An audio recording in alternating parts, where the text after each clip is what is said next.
आपका स्वागत है आपके अपने YouTube चैनल महाअध्ययन में। वीडियो को लाइक करें और चैनल को अगर अभी तक सब्सक्राइब नहीं किया है तो फटाफट से कर दें।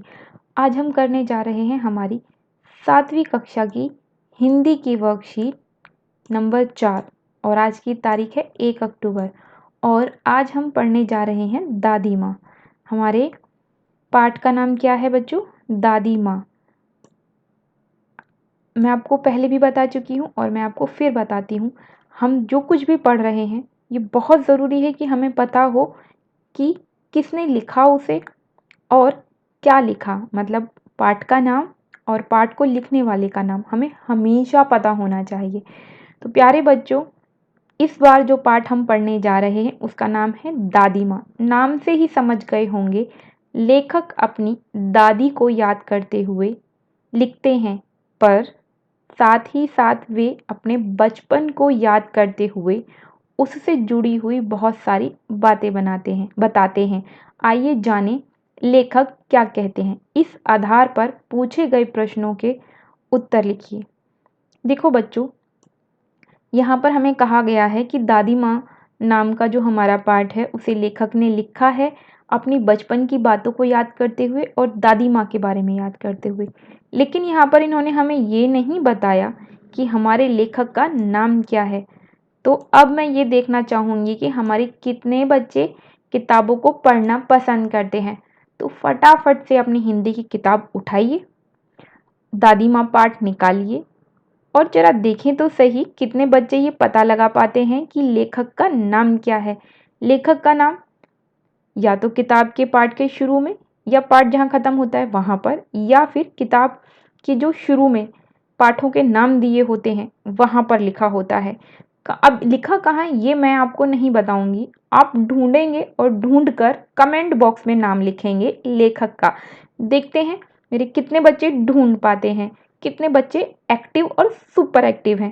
तो चलो आगे बढ़ते हैं। हमारी वर्कशीट हमसे आज क्या कहती है? अपने अपने मौसम की अपनी अपनी बातें होती हैं। बिल्कुल सही बात है, सभी मौसम की अपनी अपनी खास बातें होती हैं।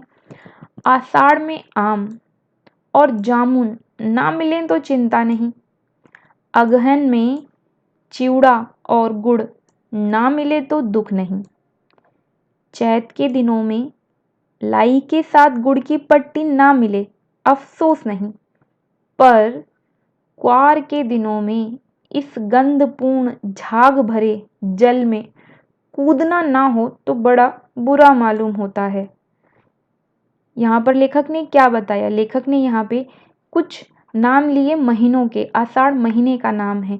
जैसे हम हम इंग्लिश के नामों का प्रयोग करते हैं, जनवरी, फरवरी, मार्च, अप्रैल, मई, जून, ऐसे करते हुए दिसंबर तक। ये सभी नाम इंग्लिश के हैं, अंग्रेजी के, हिंदी के नहीं हैं। हिंदी के नाम होते हैं चैत, बैसाख, जैसे यहाँ पे आषाढ़ लिखा है, अगहन लिखा है, ये देखिए चैत भी लिखा है और उसके बाद क्वार भी लिखा है। तो ये जो सारे नाम लिखे हैं ये हिंदी के नाम हैं, तो हिंदी के महीनों के नाम हैं। और तो आषाढ़ में जो चीज़ें हमें मिलती हैं वो मिलती हैं आम और जामुन। लेखक कहते हैं कि अगर आषाढ़ में मुझे आम और जामुन ना मिले तो उन्हें इतना बुरा नहीं लगेगा, उन्हें इसकी कोई परवाह नहीं है। और अगहन में जो सबसे ज़्यादा फेमस चीज़ यानी सबसे ज़्यादा प्रमुख चीज़ होती है जिसको सब बहुत चाव से खाना पसंद करते हैं, चिवड़ा और गुड़। चिवड़ा मतलब चिड़वे, चिड़वा भी बोलते हैं। एक सफ़ेद रंग का चावल जैसी चीज़ होती है, फूली हुई होती है। जैसे चावल तो फूले हुए नहीं होते लेकिन वो सिक कर फूल जाती है, उसको चिवड़ा बोलते हैं। और बहुत सारे लोग उसे प्रसाद में भी बांटते हैं चिड़वे को। और गुड़ ना मिले तो लेखक को उसका भी दुख नहीं। चैत के महीने में जो गुड़ की पट्टी लाई के साथ खाई जाती है वो भी ना मिले तो लेखक को दुख नहीं होगा। लेकिन अगर क्वार के महीनों में गंधपूर्ण झाग भरे जल में, गंधपूर्ण मतलब जिसमें महक आ रही होती है झाग भरे जल में, उसमें कूदने को ना मिले, यानी कि कूद कूद कर खेलने को, कूद कूद कर नहाने को ना मिले तो लेखक को बहुत बुरा लगता था। मैं भीतर हुड़क रहा था, 2-1 दिन ही तो कूद सका, नहा धोकर बीमार हो गया। देखा, यहाँ पर लिखा है ना, गंधपूर्ण भरे जल में कूदना, मतलब क्वार के दिनों में, क्वार के महीने में, क्वार कार्तिक ये महीने एक साथ हमें पढ़ने को मिलते हैं। और ये वो महीने होते हैं जिसमें हमारी ठंड शुरू हो जाती है। और इन दिनों में नहाना, वो भी पानी में, तालाब के पानी में नहाना जिसमें स्मेल भी है, झाग भी है, और उसमें लेखक को नहाना बड़ा पसंद है। कूदना, मतलब नहाना भी क्या, कूदने का मतलब मस्ती करना बहुत पसंद है। अब लेखक सिर्फ 1-2 दिन ही तो नहाए धोए थे उसके अंदर, यानी कि कूद कूद कर खेले थे और बीमार हो गए। लेखक को हल्की बीमारी न जाने क्यों अच्छी लगती है। देखो यहाँ पर लिखा है, मैं लेखक की भाषा में पढ़ती हूँ। 2-1 दिन ही तो कूद सका था, नहा धोकर बीमार हो गया। हल्की बीमारी न जाने क्यों मुझे अच्छी लगती है। थोड़ा थोड़ा ज्वर हो, सर में साधारण दर्द, खाने के लिए दिन भर नींबू और साबु। लेखक क्या बोल रहे हैं? लेखक बोलते हैं कि 1-2 दिन ही तो मैं नहा सका था और उसके बाद मैं बीमार हो गया।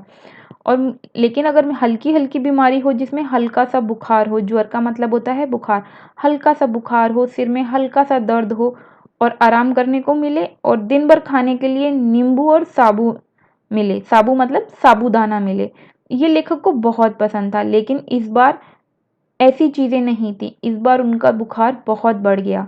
तो लेखक क्या लिखते हैं?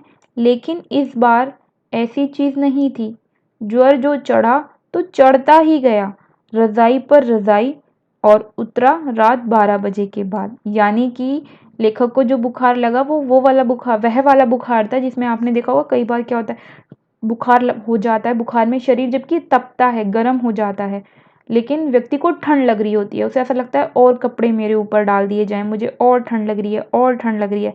तो लेखक को ऐसा बुखार हो गया था जिसमें उसे ठंड पर ठंड लग रही थी। थोड़ा सा बुखार या थोड़ा सा सिर में दर्द नहीं, उससे कहीं ज़्यादा, यानी कि बहुत तेज़ बुखार हो गया था। और बुखार भी इतना कि रात को 12 बजे के बाद जाकर उन्हें आराम मिला। तो देखें क्या कहती है हमारी वर्कशीट, प्रश्न उत्तरों को लेकर आई है हमारे लिए, और क्या नई जानकारियाँ लेकर आई है। लेखक ने कौन कौन से हिंदी महीनों की बात की है? बड़ों से पूछकर हिंदी महीनों के नाम लिखिए। अब हमें सारे हिंदी महीनों के नाम बताने हैं, तो पहले हम बता देते हैं लेखक ने जिन महीनों की बात की है। तो लेखक ने इन महीनों की बात की है: आषाढ़, चैत, अगहन, क्वार।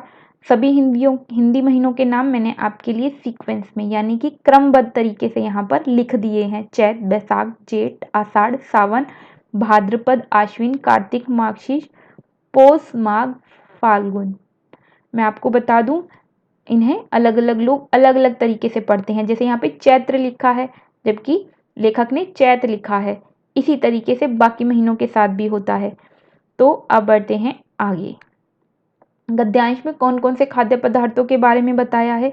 तो इतनी सारी खाने की चीज़ें आई थी, हमने सबके नाम लिख लिए: आम, जामुन, चिवड़ा, गुड़, गुड़ की पट्टी, लाई, नींबू और साबू, साबू मतलब साबूदाना। तो आगे बढ़े। लेखक बीमार कैसे हुए और उन्हें कैसी बीमारी पसंद थी? तालाब के गंधपूर्ण झाग भरे जल में नहाने से लेखक बीमार हो गए। उन्हें हल्की बीमारी अच्छी लगती है, जैसे हल्का बुखार और सिर में साधारण दर्द। देखो मैंने यहाँ पर बुखार के साथ ब्रैकेट में लिखा है ज्वर। तो ब्रैकेट को हिंदी में बोलते हैं कोष्ठक। क्या बोलते हैं? कोष्ठक, आपको याद रखना है। और जो इसके अंदर ज्वर है, जब मैंने बुखार लिख दिया तो यहाँ पर कोष्ठक में ज्वर क्यों लिखा? ऐसे लिखने से आपको दो फायदे होते हैं। एक, आपको जो शब्द है, अगर ज्वर मैंने यहाँ लिखा होता और बुखार को मैं कोष्ठक में लिखती तो आपको पता चल जाता कि ज्वर का अर्थ बुखार होता है। तो जो शब्द आपको नहीं आता है उसका फटाफट आपको मतलब पता चल जाता है। और दूसरा फायदा ये होता है कि बार बार मुश्किल शब्दों को पढ़ने से जो हमने पहले नहीं सुने हैं वो हमें याद हो जाते हैं और हमारी भाषा समृद्ध होती है, यानी कि हमें अच्छे अच्छे शब्दों की जानकारी हो जाती है। आगे बढ़ते हैं। इस बार लेखक का ज्वर कब उतरा? लेखक का ज्वर रात को 12 बजे के बाद उतरा। यदि आपको ज्वर हो जाए तो कैसा लगता है? आप ज्वर में क्या क्या खाते हैं लिखिए। मैंने यहाँ पर अपने हिसाब से उत्तर लिखा है। अगर आपके साथ भी ऐसा है तो इस उत्तर को लिख लें, और आप कुछ और लिखना चाहते हैं तो वो भी लिख सकते हैं। तो चलिए उत्तर लिखते हैं। यदि हमें ज्वर आता है तो हमें कोई भी कार्य करना अच्छा नहीं लगता। हम ज्वर में गर्म व साधारण भोजन जैसे दलिया खाते हैं। तो मैं उम्मीद करती हूँ मेरे प्यारे बच्चों को ये वीडियो पसंद आई होगी, आपके लिए लाभदायक सिद्ध हुई होगी। वीडियो को लाइक करना बिल्कुल भी ना भूलें और मैंने आपसे एक सवाल पूछा है, उसका जवाब कमेंट बॉक्स में दें। वीडियो के ठीक नीचे कमेंट का ऑप्शन है, उस ऑप्शन में जाएं और फटाफट से लेखक का नाम ढूंढ के लिखें। देखते हैं कितने बच्चे इस काम को कर पाते हैं। तो चलिए आगे बढ़ते हैं। ऐसी ही सुंदर और अच्छी जानकारियाँ लेकर मैं आपके लिए आती रहूँगी। आपने चैनल को अगर सब्सक्राइब नहीं किया है तो सब्सक्राइब कर दें। वीडियो को देखने के लिए थैंक यू।